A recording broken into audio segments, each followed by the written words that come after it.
अस्सलाम वालेकुम दोस्तों, अपने इस नए वीडियो लॉग में आपको खुशामदीद कहता हूँ।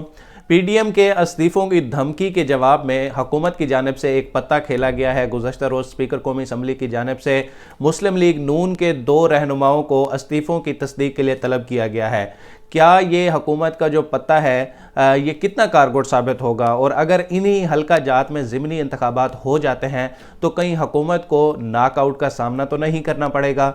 कुछ तफसीलात हैं इस हवाले से जो मैं आपके सामने रखूँगा इन इंतखाबी हलकों की, कि यहाँ पर कौन कौन जो है वो इलेक्शन के हवाले से मजबूत कैंडिडेट रहा है, यहाँ पे हमेशा से जो है वो किसकी इजारादारी रही है इन हलकों में, और पीटीआई यहाँ पे कितनी मजबूत है, या पीटीआई की अगर कोई अलाइज जमातें हैं तो वो इन हलकों में कितनी मजबूत हैं और कितना उनका वोट बैंक है। कुछ हम नज़र डाल लेते हैं गुज़श्ता इंतखाबी नताइज पर।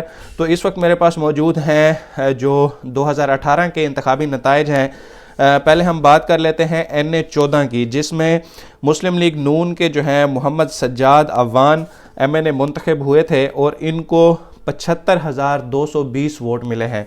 इनके मद्दे मुकाबिल जो पीटीआई के उम्मीदवार थे ज़रगुल खान, उनको तकरीबन 60,000 वोट मिले थे, 59,918 वोट उनको मिले थे। लेकिन 45,000 वोट इस हलके में मुत्तहिदा मजलिस अमल पाकिस्तान के भी थे। ये मुत्तहिदा मजलिस अमल जो है ये दीनी जमातों का इत्तेहाद था, जो कि 2018 में उन्होंने वैसे ही इंतखाब में हिस्सा लिया था जैसा कि उन्होंने 2002 के इंतखाबात में मिलकर इंतखाबात लड़े थे। उनके जो कैंडिडेट थे किफ़ायतुल्लाह, उनको 45,798 वोट मिले थे।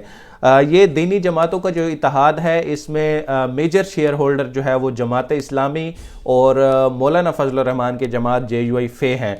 तो अगर इस हलके में दोबारा ज़िमनी इंतखाब होते हैं तो आप देख लें कि जो मुस्लिम लीग नून के कैंडिडेट हैं वो एक बड़े मार्जिन से जीते हुए हैं। तकरीबन 15,000 वोटों के मार्जिन से वो इस हलके से जीते थे, और साथ ही साथ अगर मौलाना फजल रहमान का भी वोट बैंक मिला लिया जाए तो उनका ये जीत का मार्जिन जो है वो कहीं ज़्यादा हो जाता है। और पीटीआई के जो उम्मीदवार हैं ज़रगुल खान, वो सिर्फ 60,000 पे उनके जो वोट बैंक है वो जाके रुका। और अगर मजमूई तौर पर इस हलके में रजिस्टर्ड वोटों की बात करें तो तकरीबन 5,10,931 रजिस्टर्ड वोट हैं, और 2018 के इलेक्शन में तकरीबन 2,12,000 के करीब जो है वो वोट कास्ट हुए। इस हलके में जो टर्न आउट रहा था उसकी शरह तकरीबन 41% रही थी। और अब अगर आप इन अदाद शुमार पर नज़र दौड़ाएं तो आपको लगेगा कि मुस्लिम लीग नून का बड़ा स्ट्रांग वोट बैंक है NA-14 मानसहरा की सीट में, और इसमें अगर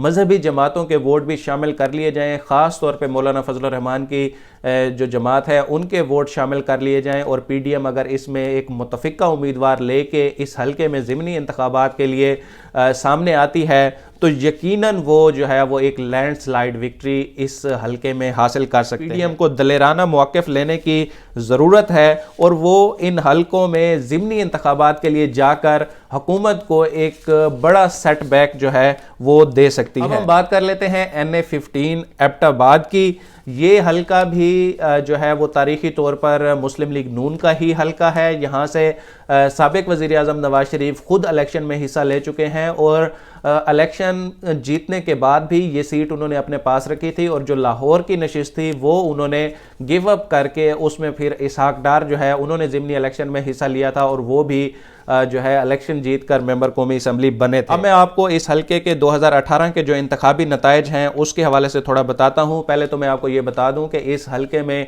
पीटीआई का जो वोट बैंक है वो डिवाइड था, क्योंकि 2 उम्मीदवार थे जो इस हलके में चाहते थे कि उनको पीटीआई का टिकट मिले, लेकिन ज़ाहिर बात है जो जमात होती है वो एक हलके में एक ही बंदे को टिकट दे सकती है।